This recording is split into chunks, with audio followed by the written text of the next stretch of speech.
주신 하나님 말씀은 사무엘상 9장 11절부터 27절까지 말씀입니다. 사무엘상 9장 11절부터 27절까지 말씀을 저와 여러분들이 한 절씩 교독하겠습니다. 그들이 성읍을 향한 비탈길로 올라가다가 물 기르러 나오는 소녀들을 만나 그들에게 묻되 선견자가 여기 있느냐 하니 그들이 대답하여 이르되 있나이다 보소서. 그가 당신보다 앞서 갔으니 빨리 가소서.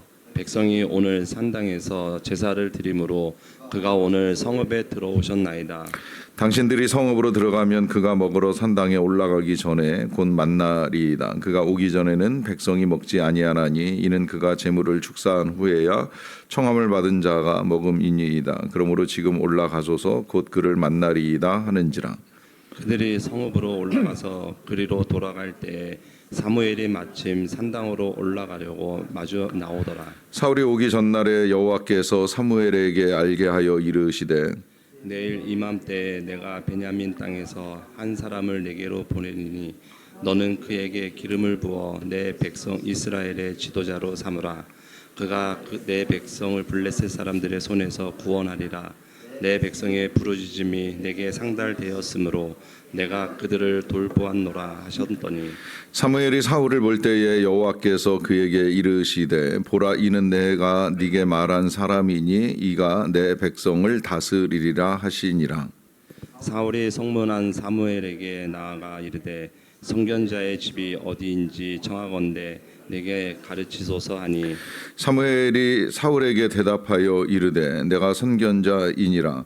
너는 내 앞에서 산당으로 올라가라. 너희가 오늘 나와 함께 먹을 것이요 아침에는 내가 너를 보내되 네 마음에 있는 것을 다 내게 말하리라. 사흘 전에 이른 내 암나기들을 염려하지 말라. 찾았느니라. 온 이스라엘이 사모하는 자가 누구냐?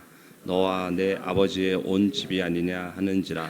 사울이 대답하여 이르되 나는 이스라엘 지파의 가장 작은 지파 베냐민 사람이 아니니까 또 나의 가족은 베냐민 지파 모든 가족 중에 가장 미약하지 아니하니까 당신이 어찌하여 내게 이같이 말씀하시나이까 하니 사무엘이 사울과 그의 사환을 인도하여 객실로 들어가서 청한 자 중 상석에 앉게 하였는데 객은 30명 가량이었더라. 사무엘이 요리인에게 이르되 내가 네게 주며 네게 두라고 말한 그 부분을 가져오라. 요리인이 넓적다리와 그것에 붙은 것을 가져다가 사울 앞에 놓은지라. 사무엘이 이르되 보라 이는 두었던 것이니 내 앞에 놓고 먹으라. 내가 백성을 청할 때부터 너를 위하여 이것을 두고 이때를 기다리게 하였느니라. 그날에 사울이 사무엘과 함께 먹으니라. 그들이 산당에서 내려 성읍에 들어가서는 사무엘이 사울과 함께 지붕에서 담화하고 그들이 일찍이 일어날새 동틀 때쯤이라. 사무엘이 지붕에서 사울을 불러 이르되 일어나라 내가 너를 보내니라 하매 사울이 일어나고 그 두 사람 사울과 사무엘이 함께 밖으로 나가서 같이 읽습니다. 성읍 끝에 이름에 사무엘이 사울에게 이르되 사환에게 우리를 앞서게 하라 하니라. 사환이 앞서가므로 또 이르되 너는 이제 잠깐 서 있으라 내가 하나님의 말씀을 내게 들려주리라 하더라. 아멘. 우리가 새해를 시작하면서 부흥의 시간을 가졌습니다. 특별히 강사님을 모시고 특별하게 말씀을 듣고 또 기도하고 기도받는 시간도 가졌는데요. 이런 시간들을 통해서 임하는 특별한 은혜를 기대할 수도 있고 또 경험할 수도 있습니다. 하지만 언제나 그 은혜는 그런 특별한 시간에만 우리를 찾아오는 것은 절대 아니라는 것입니다. 우리가 일상적인 삶을 살아가는 과정 속에서 혹은 뭐 일상적으로 늘 새벽마다 이렇게 주님을 찾는 가운데서도 어느 특별한 은혜가 우리 각자에게 임하는 것을 경험할 수 있다고 저는 확신을 합니다. 이렇게 말씀을 드리는 이유는 성경의 사람들이 하나님의 특별한 은혜를 경험할 때가 그런 자리였다라고 하는 것이 여러 증거들을 통해서 볼 수 있기 때문입니다. 사무엘만 하더라도 이제 그가 어린 시절에 처음으로 하나님의 음성을 듣는 그 특별한 은혜의 경험은 어떤 특별한 시간에 주어졌던 것이 아니라 그의 일상 속에서 주어진 사건입니다. 그 사건이 일어났을 때 그날 아침에 사무엘이 이제 문을 열었다라고 하는 기사를 읽어보면 그는 매일같이 그 일을 했을 것이라고 여겨집니다. 켄 가이어 목사님 같은 경우에는 그는 문만 연 것이 아니라 문을 열고 난 다음에는 성소 앞마당을 치우고 정리하는 일도 하지 않았겠는가? 또 어쩌면 그는 그렇게 하고 난 다음에는 엘리 제사장의 아침 식사를 준비하고 가져다 드리는 일까지 했을지도 모르겠다라고 하면서 매일같이 아침마다 성소문을 열고 또 청소를 하고 식사를 준비하는 그 일상 중 어느 날 밤 특별하게 이제 하나님께서 그에게 나타나 음성을 들려주시는 경험을 하게 될 수 있었다라고 하는 것이지요. 그만큼 이제 우리가 일상 속에서 해나가는 이 일들이 절대 소홀한 것은 아니라고 하는 것입니다. 그러한 은혜가 임하는 날이 언제인지는 알 수는 없겠지만 우리가 일상적으로 해나가는 이 많은 일들 속에서도 특별한 하나님의 은혜를 경험할 수 있습니다. 그러한 은혜가 저와 여러분들에게 임하기를 축원합니다. 이 사울이 사무엘을 만날 때도 크게 다르지 않다고 생각을 하는데요. 이 사울은 처음부터 사무엘을 만날 것이라고 또 그에게 기름 부음을 받을 것이라고 기대를 하고 길을 나선 것이 절대 아닙니다. 그는 오히려 일상적으로 가축을 돌보는 일을 했었고 그 가운데 잃어버린 아버지의 암나기를 찾아서 길을 헤매고 있었을 뿐입니다. 시작으로 보면 아무것도 기대하지 않았던 출발이라고 할 수가 있겠는데요. 다만 그가 해낸 것이 있다라고 한다면 그 아버지의 심부름을 성실하게 감당한 것뿐이었지요. 이스라엘의 북쪽부터 남쪽까지 다 뒤졌다고 하는데 이제 그러려면 몇 날 며칠 시간이 걸립니다. 그러려면 아침 일찍부터 늘 저녁까지 해가 질 때까지는 계속해서 이동하면서 여기저기 헤매야 되고 가축무리가 있다고 한다면 거길 가서 혹시라도 아버지의 낙인이 찍힌 암나기가 있는지 없는지 이제 뒤져보는 일도 했어야만 합니다. 그러던 중에 끝내 나귀를 찾지 못한 상태에서 사환을 통해 이제 하나님의 사람 사무엘의 존재에 대해서 듣게 되고 그러한 사환의 말도 무시하지 아니하였고 또 하나님의 사람에 대한 존중심을 가지고 그는 이제 이 하나님의 사람을 찾아 나섭니다. 그 사람을 찾는다 한들 뭐가 달라질까? 뭔 도움이 될 수 있을까라고 의문이나 의심을 제기하지 아니하였다라고 하는 것도 귀한 태도고요. 그러한 기대와 존중으로 이 사무엘을 찾아 나서면서 이 사울이 제일 먼저 만난 사람은 물깃는 소녀들이었습니다. 그래서 그 소녀들에게 혹시 하나님의 선지자가 여기 있느냐라고 하는 질문을 하는 중에 이제 그가 지금 산당에 제사하러 올라가는 중이니 지금 가면 그분을 만날 수 있다라고 하는 이야기를 듣게 되고요. 그래서 이제 그 말에 따라 산당으로 올라가다가 때마침 이제 마주 나오는 사무엘을 만나게 됩니다. 이 사무엘은 이미 전날 하나님께서 사울을 만나게 하실 것이다라고 하는 이제 말씀을 해주셨기 때문에 이제 분명한 확신을 가지고 사울을 만나기 위하여 올라가던 중에 만나서 그가 이제 하나님께서 보낸 사람이라고 하는 사실을 확인을 합니다. 전날에도 하나님이 말씀을 해주셨지만 다음 날 이 사울을 직접 만나는 날에도 이제 하나님이 17절에 감동을 주시는데요. 사무엘이 사울을 볼 때에 여호와께서 그에게 이르시되 보라 이는 내가 네게 말한 사람이니 이가 내 백성을 다스리리라 하시면서 하나님께서 이 사무엘이 사울을 만날 것에 대한 예언대로 지금 귀한 만남을 이루게 됩니다. 자, 이제 그렇게 해서 만나게 된 이 사울과 사무엘 사이에 하나님께서 주신 하나님의 계획을 사무엘을 통해서 전달을 해 주시는데요. 일단 그 내용부터 좀 보실게요. 20절에 보시게 되면 사흘 전에 이른 네 암나기들을 염려하지 말라 찾았느니라 온 이스라엘이 사모하는 자가 누구냐 너와 네 아버지의 온 집이 아니냐 하십니다. 자, 여기서 지금 이 사무엘이 사울에게 전해주는 메시지 가운데 하나는 네가 지금 찾고 있는 암나기 그거 이미 찾았다라고 이제 선포를 해주시는 거예요. 근데 사실상 지금 사울은 암나기를 찾은 상태가 아직 아닙니다. 찾고 있는 중이고 이제 찾아야 됩니다. 그럼에도 불구하고 사무엘은 선포해 주시기를 이미 찾았다라고 합니다. 근데 그것보다 더 중요한 메시지는 뭐냐면 온 이스라엘이 사모하는 자가 누구냐? 네 아버지 집이고 너다라고 하면서 지금 이스라엘 백성들이 찾고 있는 왕이 네 아버지 가문에 있는 그 아버지의 아들 바로 네가 이스라엘 백성들이 찾고 있는 이스라엘의 왕이다라고 하는 선포를 해주는 거예요. 자, 여기서 지금 사울이 찾고 있는 것과 하나님께서 찾으시는 것의 차이를 좀 우리가 잘 들여다볼 필요가 있어요. 사울은 암나귀를 찾았습니다. 그 나귀를 찾기 위해 몇 날 며칠을 헤맸는지 모릅니다. 그런데 역으로 하나님께서는 이 사울을 찾기 위해서 사무엘을 보내시고 사무엘을 만나기 전엔 소녀들을 보내면서 지금 이 사울의 길을 인도해 오셨다는 거예요. 참 놀랍지 않습니까? 이걸 지금 우리의 삶에 한번 잘 대응해서 대입해서 생각을 좀 해보세요. 자, 우리는 암나귀 같은 걸 찾고 있을지 모릅니다. 우리의 삶에 뭔가 중요하게 여기는 것, 그걸 찾고 그걸 얻기 위해서 애를 쓰며 살아가는지도 모릅니다. 그런데 역으로 하나님은 우리들을 찾고 계신다는 거예요. 우리들을 찾기 위해서 사람들을 보내십니다. 지금 이 사울에게는 소녀들을 보내고 사무엘을 보내고 산당의 사람들을 보내는 일을 했다고 한다면 우리에게는 누군지 알 수 없지만 그 누군가를 보내서 하나님이 찾고 계시는 그 마음을 우리에게 전하고 계신다는 사실입니다. 그와 같은 하나님의 찾으심을 통해서 우리 하나님이 이루어 가시는 것은 지금까지 이 사울이 생각하지 못했던 일을 이루어 가십니다. 사울이 꿈이나 꿨겠습니까? 자신이 이스라엘의 왕이 된다고요? 그런 생각은 해본 적이 없었을 것입니다. 그러하기 때문에 이 사울의 반응이 21절에 이런데요.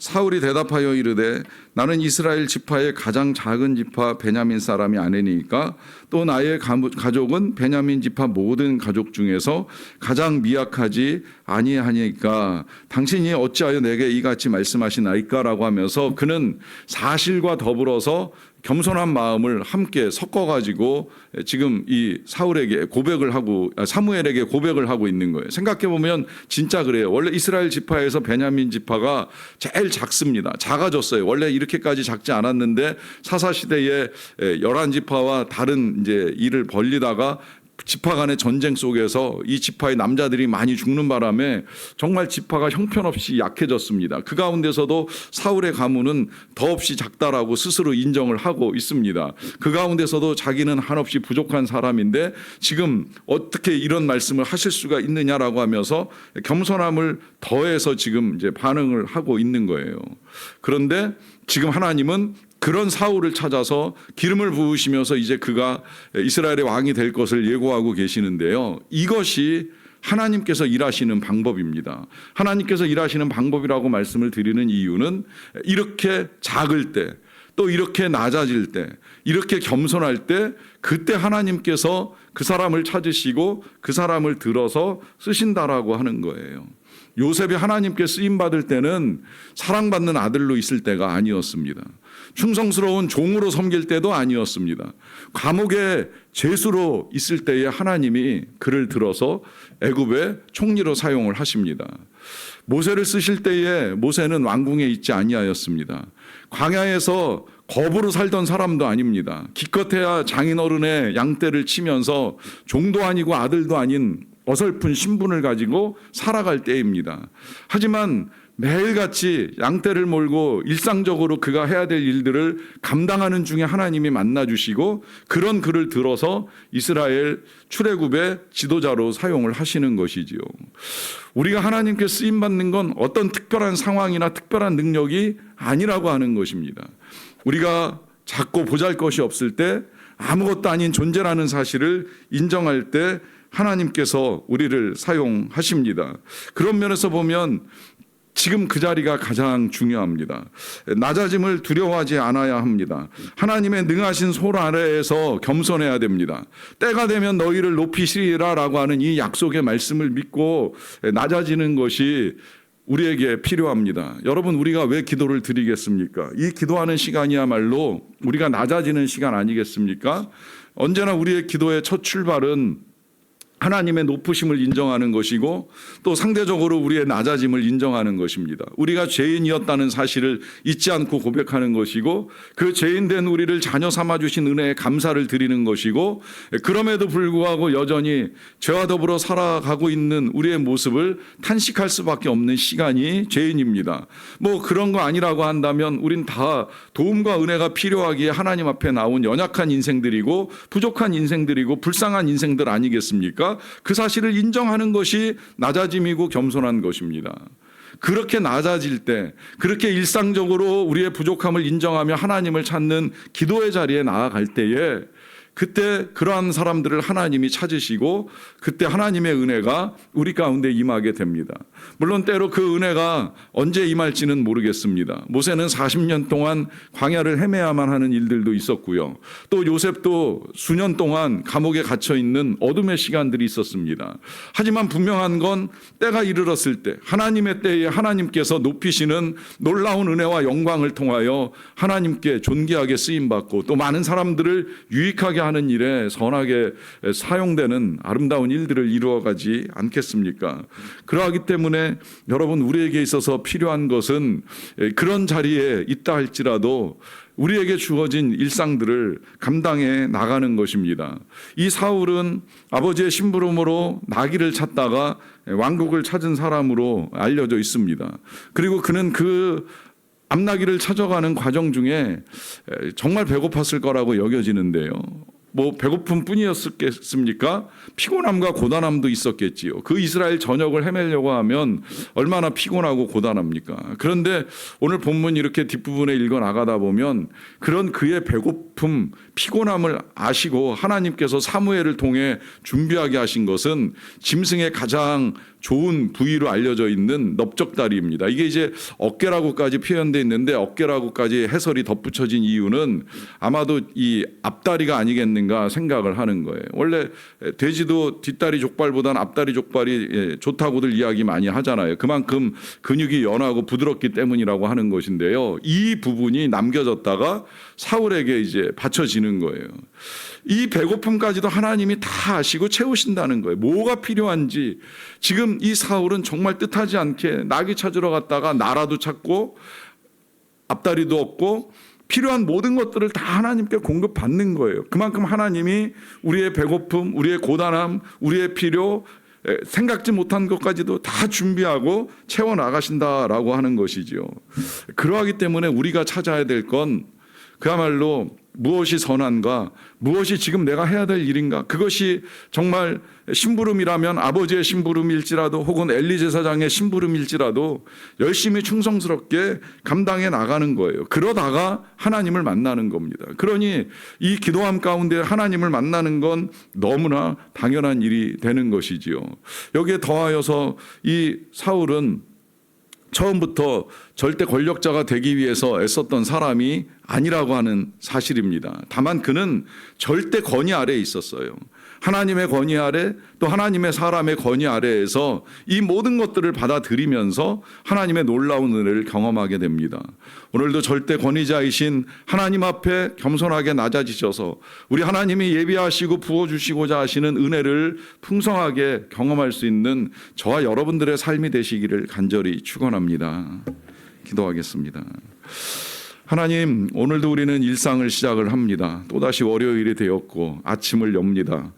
기도하며 하루를 시작하고 말씀을 들으며 이 아침에 문을 엽니다. 늘 반복되는 일상이지만 이 일상을 감당할 만한 믿음도 주시고 체력도 주시고 건강함도 주시고 성실함도 주셔서 진심으로 감사를 드리옵나이다.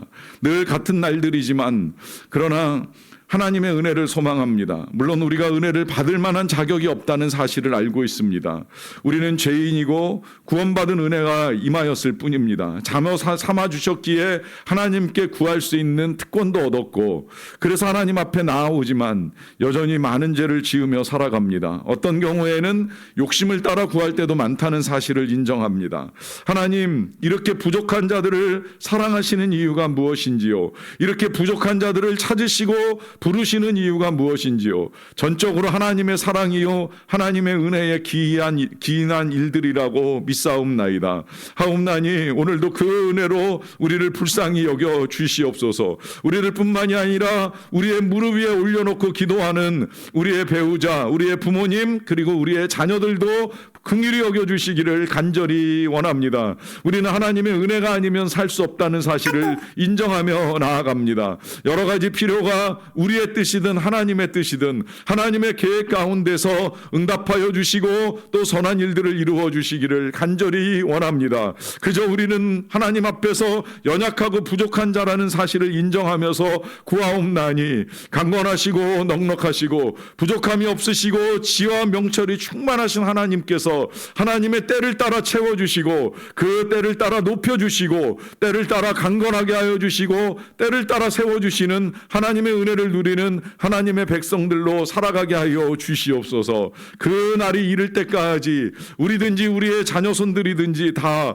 어려서부터 겸손함을 배워나가게 하여 주시고 그 겸손함이 한결같은 자들이 되게 하여 주시기를 원합니다. 처음 사랑을 잃어버리지 않고 끝까지 하나님을 사랑하는 마음으로 모든 일들을 추구하고 감당하며 나아갈 수 있는 믿음의 백성들이 되게 하여 주시옵소서. 이와 같은 믿음이 우리 선교사님들도 함께 가질 수 있는 믿음이 되기를 원합니다. 그분들이 처음 소명을 받고 선교지를 밟을 때에 그 사명감, 그 성실함, 그 믿음이 흔들림이 없게 도와주시옵소서. 주님이 면류관을 씌워주시는 그날이 이를 때까지 일상이 어떠하든지 하루하루 성실하게 하나님 앞에서 그 모든 사역들을 잘 감당해 나가는 믿음의 사람들로 살아갈 수 있도록 은혜를 베풀어 주시기를 간절히 원합니다. 우리의 자녀들도 그와 같은 믿음의 사람들이 되기 위하여서 우리가 겨울 성경학교와 수련회를 통하여 자녀들을 키우고자 합니다. 하나님 준비되는 일에 함께하여 주시고